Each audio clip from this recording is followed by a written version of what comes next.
vėl kartoju, džiaukitės. Jūsų meilumas tebūna žinomas visiems. Viešpats yra arti. Nieko per daug nesirūpinkite, bet visose reikaluose malda ir prašymų su padėka jūsų troškimai tesidaro žinomi Dievui.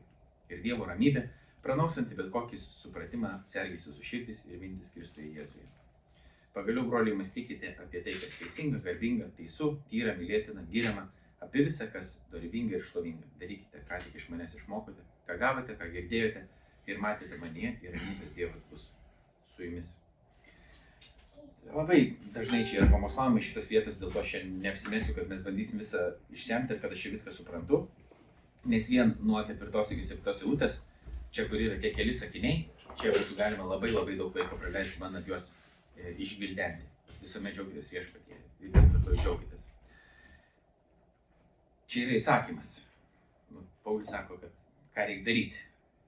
Tai kaip dabar gali man įsakyti džiaugtis, arba kaip gali įsakyti mylėti, toks pat irgi, nes mes turime meilės įsakymą. Pasirodo, gali. Negali sakyti tada, jeigu tai yra neprivaloma. Tai krikščioniui mylėti yra privaloma, dėl to įsakyti galima. Bet įsakyti mylėti nebūtų galima, jeigu meilė yra tik tais jausmas, kurį tu gali arba jausti, arba nejausti. Tai kaip tu gali įsakyti jausti arba nejausti jausmą? Niekaip tu negali įsakyti šitą dalyką daryti. Bet jeigu meilė yra siekimas gėrio kitam, tada tu gali įsakyti tokį dalyką daryti. Tai tokia ir yra biblinė meilės samprata. Tai yra siekti kitam aukščiausio gėrio. Ir apie tai yra labai daug visko šventajame rašte. Kristus parodė mums, kad jisai siekia mūsų didžiausio gėrio, mirdamas už mūsų nuodėmes, prisikeldamas. Taip toliau. Tai dabar pasirodė džiaugtis kažkaip galima įsakyti. Jeigu džiaugtis galima įsakyti, reiškia džiaugsmas irgi nėra vien tik tas jausmas. Tai jausmas gali būti, gali nebūti tas jausmas, bet iš čia panašu, kad jeigu mes turim tokį nuorodą, priesaką, tai reiškia, mes turim džiaugti dabar. Tas džiaugsmas panašu nebūtinai yra susijęs su mano pasijautimu kažkaip. Aš galiu ir nelabai jaustis laimingas, bet aš galiu džiaugtis. Pasirodo, ir tada tikriausiai ir laimingumas džiaugsmas nėra visai tas pats. Tai reiškia, kad ir kas tas džiaugsmas būtų, jisai yra toks dalykas, kurį aš galiu praktikuoti, nepaisant to, kaip aš jaučiuosi. Ir dabar klausimas yra kodėl. Kodėl taip turėtų būti, dar pabandysim pasiaiškinti, kad tas džiaugsmas, bet kodėl. Tada Paulius sako taip, viešpats yra arti. Tiesiog jis sako džiaugtis ir tada iš to džiaugsmo jūsų meilumas pasidaro žinomas visiems žmonėms. Tai panašu, kad jeigu aš turiu širdie džiaugsmą, jeigu aš džiaugiuosi, aš galiu parodyti meilumą kitam. Iš to mano džiaugsmo kyla kažkas, kas yra ne tik man, nes laimė, kaip mums yra pasakojama, dažniausiai nelaimė, tai yra tai, ką aš patiriu. O čia, kaip ir visur, tokia yra dalymosi ekonomika, kaip ir visur Dievo plane, atrodo. Kad jeigu aš kažką patiriu, jeigu aš patiriu palaiminimą, aš turiu tapti to palaiminimo tarpininku kažkam kitam. Aš neturiu užstrigti jisai ties manim. Tai buvo žydų tauta visa išrinkta, kad per ją turėjo, per tą vieną šeimą, pirmiausia, po to per visą tautą turėjo ateiti palaiminimas visom tautom. Neužstrigti tas palaiminimas turėjo, o per tą tautą turėjo ateiti visiems. Tai jeigu aš patiriu džiaugsmą, reiškia kažkaip aš turiu priežastį džiaugtis, mano meilumas gali pasirodyti visiems. Ir visiems, tai visiems, ne tik tais krikščionims, ne tik tai draugam, bet visiems. Tai va ir tam žmogui, kur aš sutinku degaliniai, kuris mane aptarnauja, mano meilumas, tai jeigu aš džiaugiuosi, jam galėtų kažkaip pasirodyti.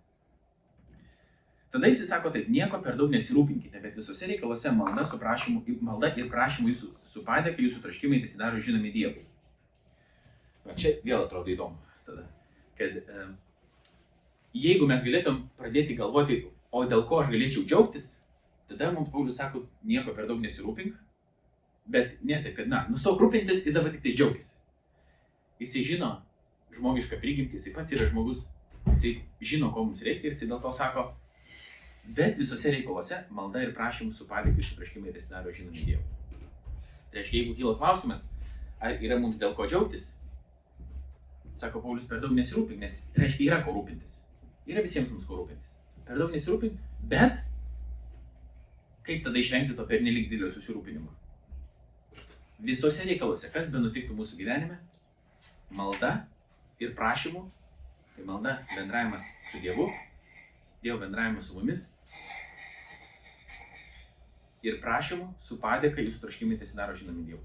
Tas žodis su padėka dar yra čia labai įdomus, nes ne tik, kad malda ir prašymų, bet jisai prideda dar ir su padėka. Ir net šiais laikais yra daromi tyrimai, kad dėkingumas žmogų iš tikrųjų keičia. Kad žmogus, jeigu turi ką būti dėkingas ir už ką būti dėkingas, jeigu jisai supranta, kad jisai turi už ką būti dėkingas,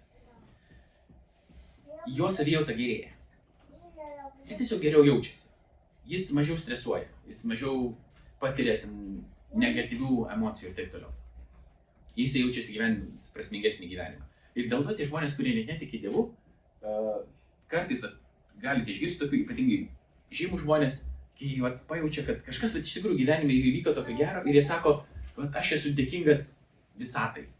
Arba motinai, gamtai, dar tokius dalykus pasako. Nes dėkingumas jisai kyla mano širdyje. Bet jeigu nėra, kam aš tą savo dėkingumą galėčiau išreikšti, jeigu aš esu atsitiktinis produktas viso ko ir iš tikrųjų viskas yra beprasmiška, bet aš jaučiu dėkingumą savo širdyje, tai labai yra keista, kodėl taip yra. Tai reikia kažkur tą savo dėkingumą nukreipti. Ir mes žinom, kad mes turim savo dėkingumą nukreipti į Dievą, bet čia mums yra primenama, kad visose reikaluose malda ir prašymu, bet su dėkingumu, o ne su priekaištu Dievui. Kad žiūrėk, ta prasme, tu man to nedavai, to nedavai, to nedavai, to nedavai. O su dėkingumu reiškia, jau yra už ką padėkoti, bet aš prašyti galiu. Bet aš padėkoti visą laiką turiu už ką, dėl to, kad Dievas man davė jau gyvybę. Gyvybė, ten kitoje vietoje šventame rašte yra tokia vieta, kad gyvybė yra svarbesnė už drabužį, už maistą, už bet ką. Gyvenimo ta dovana, aš jau už ją galiu būti dėkingas. Ir tegu tie mūsų troškimai tesidaro žinomi Dievui. Tai dabar Dievas nežino, ko aš noriu. Jisai žino viską, ko aš noriu, bet taip pat kaip aš dažnai žinau, ko mano vaikas nori, yra svarbu, kad jinai žinotų, kad jinai gali ateiti ir pas tėtį paprašyti, nes tai, kas yra gera jai duoti, aš noriu jai duoti. Aš noriu jai padėti, aš noriu jai duoti. Tai jinai, darydama kažkokį žingsnį link manęs, nors aš jau ir žinau, ką jai reikėtų gauti, jinai kaip pati tai supranta, jinai supranta, iš ko gali gauti ir kad santykis su tėčiu yra svarbus, tai keičia ją, ne tai, kad man trūksta kažkokių žinių. Aišku, čia ne iki galo gera analogija, nes Dievas tai viską žino, aš ne viską žinau, bet mes galim per tai truputį suprasti, kad tėvo tą ir vaiko santykį. Tai dėl to mūsų troškimai tesidaro žinomi Dievui, dėl to, kad mes pripažįstam, kad mes tų troškimų turim ir kad yra Dievas, kurios jos gali atliepti, jeigu tie troškimai mūsų yra pagal Dievo valią. Bet to pačiu pripažįstam, kad mes galbūt mūsų tie troškimai nebūtinai visi būna geri. Ir koks yra rezultatas viso šito? Ir Dievo ramybė, pranokstanti bet kokį supratimą, sergės jūsų širdis ir mintis Kristuje, Jėzuje. Dievo ramybė. Ramybės mes visi norim, absoliučiai. Mes patiriam labai daug streso, ypatingai šiom dienom. Aš čia dirbu šiek tiek ir su komunikacija ir tenka paskaityti man visokių tekstų apie tą komunikaciją. Ir vieni iš tų paskutinių buvo toksai terminas angliškas įvestas FOMO, tai Fear of Missing Out. Lietuviškai reiškia baimė, ką nors praleisti. Kad mes bijom ką nors praleisti. Dabar, kadangi yra tiek daug informacijos visur, mes gyvenam nuolat jaudindamėsi, kad aš kažką galbūt svarbaus praleidau. Ypatingai bent jau jaunesni žmonės, kurie yra užaugę su telefonais. Taip ir aš nežinau, gal jūs, kaip jums yra, bet tikrai yra toks dalykas, kad atrodo informacijos yra daug ir reikia ją žinoti dėl to, kad toje informacijoje gali būti kas nors man svarbaus. Arba man asmeniškai, arba mums kaip šaliai, kokia ten situacija geopolitinė, čia Ukraina laimi, pralaimi, kaip čia dabar yra, kas čia Trumpas susitarė, nesusitarė, dabar su kažkuo, man reikia viską žinoti.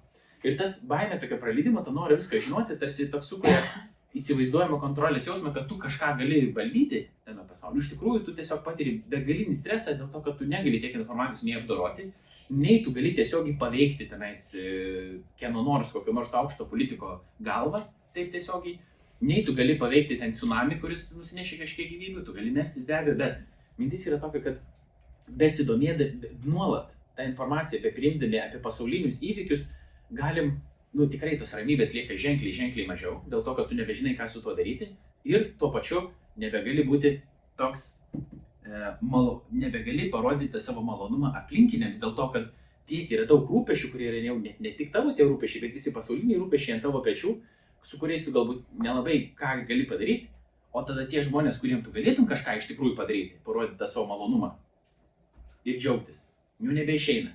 Dėl to, kad nešioji tokią naštą, kurios neįmanoma yra pakelti, liūdesys, skausmas, neramybė ir taip toliau. Bet aš nesakau, kad nieko nereikia žinoti, aš nesakau, kad mes nieko negalim padaryti, bet mintis yra tokia, kad prioritetai mūsų gali pasikeisti taip, kad norim tarsi žinoti viską, kontroliuoti viską ir gyvenam tokiai tada iliuzijoje, kad aš galiu, jeigu tik tai įvyktų A, jeigu įvyktų B, jeigu įvyktų C, jeigu įvyktų D, viskas būtų gerai. Viskas būtų gerai mano gyvenime. Mūsų gyvenime būtų nuostabu. Ir situacija yra tokia, kad ne. Jeigu ir įvyktų tas A, ir įvyktų B, ir įvyktų C, tai daug dieve, kad įvyktų ten, pavyzdžiui, kad karas iki mūsų neteitų. Daug dieve.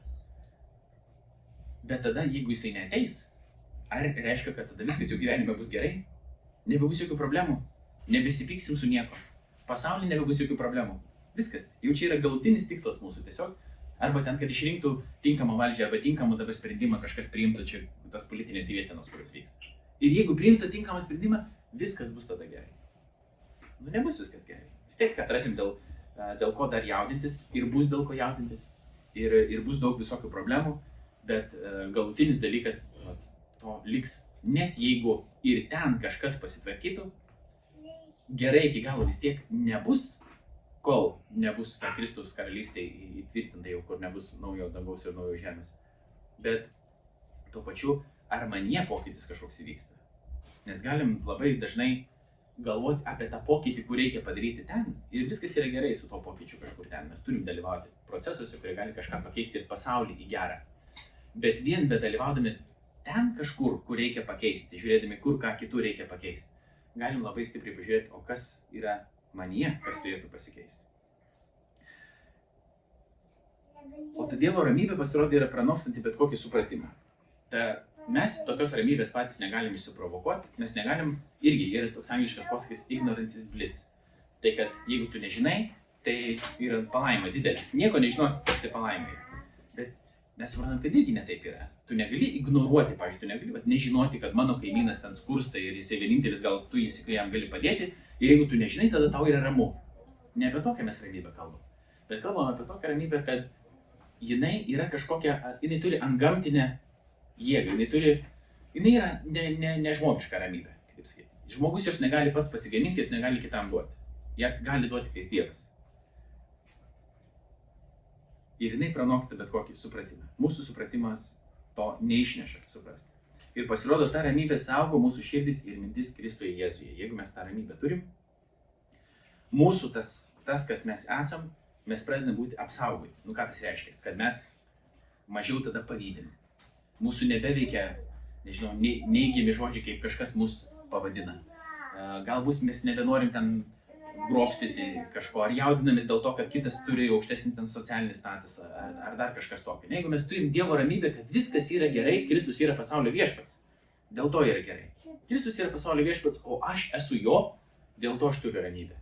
O kai aš neturiu ramybės, aš galiu kreiptis į jį, maldą ir prašymų su padėka mano troškimai pasidaro žinomi jam, nes jis yra davęs pažadą, kad bus su manimi ir tada jo ramybė pradeda mane saugoti. Saugot mano mintis, saugot mano širdį, nes aš pats to nesugebu padaryti. Ir sako, pagaliau, broliai, mąstykite apie tai, kas teisinga, garbinga, teisų, tyra, mylėtina, giriama, apie visą, kas dorybinga ir šlovinga. Ir po to darykite, ką iš manęs išmokote, ką gavote, ką girdėjote ir matėte manie, ir ramybės Dievas bus su jumis.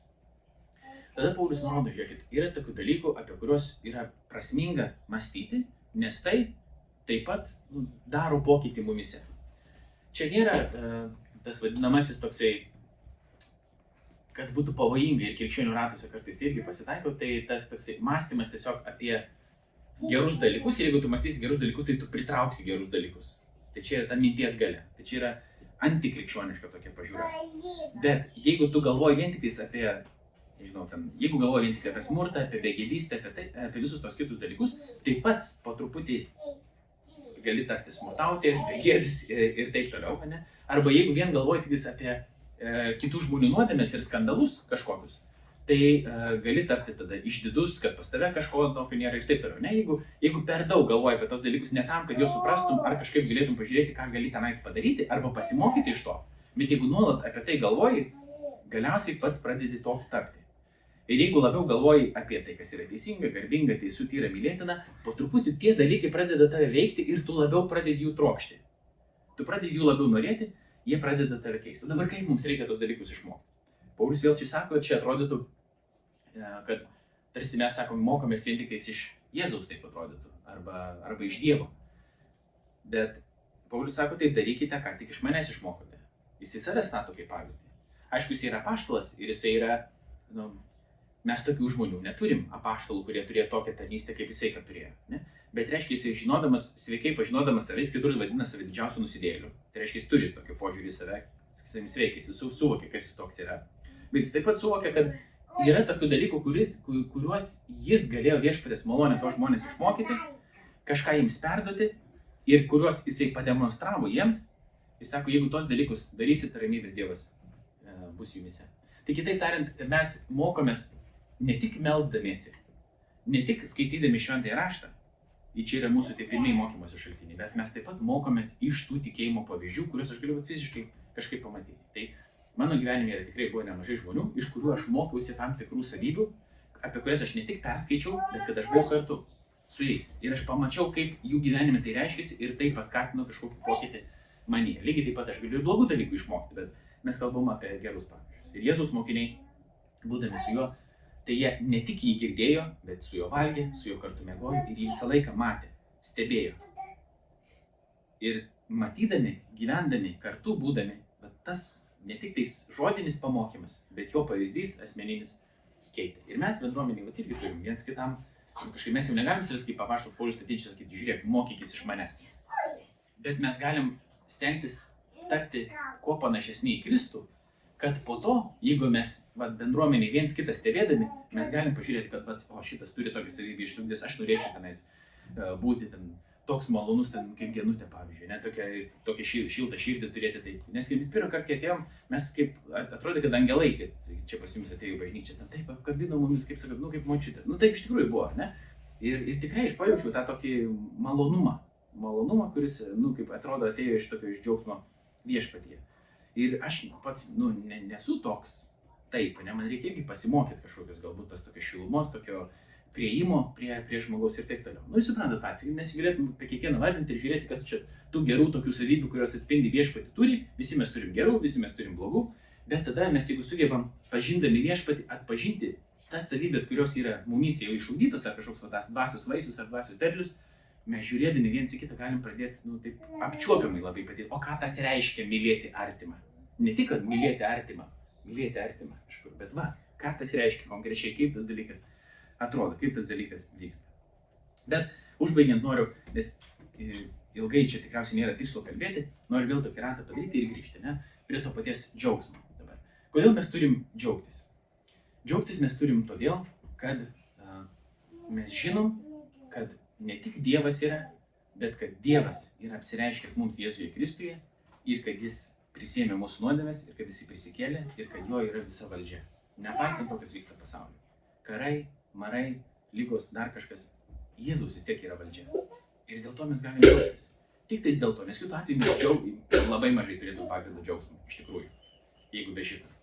Bet dėl to mes turim pagrindą džiaugsmui, kad žinom, kad mirtis neturi pagrindinio žodžio, kad karas neturi pagrindinio žodžio, nesvarbu, politiniai lyderiai neturi paskutinio žodžio, bet Jėzaus žodis yra galiausiai paskutinis, o aš galiu džiaugtis, jeigu aš prisijungiu prie to ir kažkaip sugebu paragauti, kad iš tikrųjų jis yra pasaulio viešpats. Kas galbūt? Paulius rašo iš kalėjimo, jis tai ragavo. Jis yra įkalintas, jis yra jam šalta, jis valgyti tikriausiai mažai turi, ir jis sakė šalta, bet tai šalta ir taip. Bet jis sugeba džiaugtis, ne? Jis sugeba džiaugtis kažkaip. Tai mums pavyzdys jisai irgi yra, kad kaip sugebėti tada džiaugtis tose situacijose, kai yra sunku. Bet tas džiaugsmas nebūtinai yra malonus jausmas mano viduje. Bet tai yra tai, kad aš savo širdyje pripažįstu, kad Jėzus yra viešpats ir dėl to aš galiu toliau gyventi. Ir ne tik toliau aš galiu gyventi, bet aš galiu kitam kažkaip dar ir parodyti tam tikrą malonumą. O jeigu Dievas duos kažkokiu momentu, galbūt manie apsilankys, žinot, būna toks antgamtinis kartais jausmas tiesiog, ar dėkingumo užeina toks, kai nieko daugiau negali pasakyti, kverki ir sakai ačiū ir nei vieną žodžių daugiau negali pasakyti. Ar džiaugsmo tokio, kad nuostabu iš tikrųjų duoda, tarsi Dievas atveria tą širdies akis kurios yra tokios labai pritraiškanojusios, ne? Ir tu iš tikrųjų pamatai, kad yra už ką džiaugtis, kad yra už ką dėkoti, nepaisant visko. Tai, bet šitą, kaip sakyti, tas traiškinas nuolat reikia valytis. Ir tas nėra taip paprasta. Bet aš noriu save raginti ir jumis visus paraginti. Po to Jono Evangelijoje yra taip parašyta, kur Jėzus ten apie tą visą savo, sako, aš esu vynmedis čia visoje tai kalboje, kad jūsų, sako, šitos dalykus jums pasakiau, kad jūsų džiaugsmui nieko netrūktų. Tai vat, mąstyti visą gyvenimą, kaip to gyventi, kad Jėzus padarė jau viską ir pasakė, kad mūsų džiaugsmui nieko netrūktų, tai mums reikia tik grįžti visą laiką prie jo, prisijungti, kad iš tikrųjų sugebėtum tą džiaugsmą kažkiek išgyventi ir tada kitą kartą kažkur nuėjus sugebėsim galbūt nedirbtinai išsigaminti tą šypseną, bet tuo pačiu, iš tikrųjų, tas džiaugsmingumas mūsų kažkaip išsilies ir kitiems, kad ir kiek tų rūpesčių bebūtų.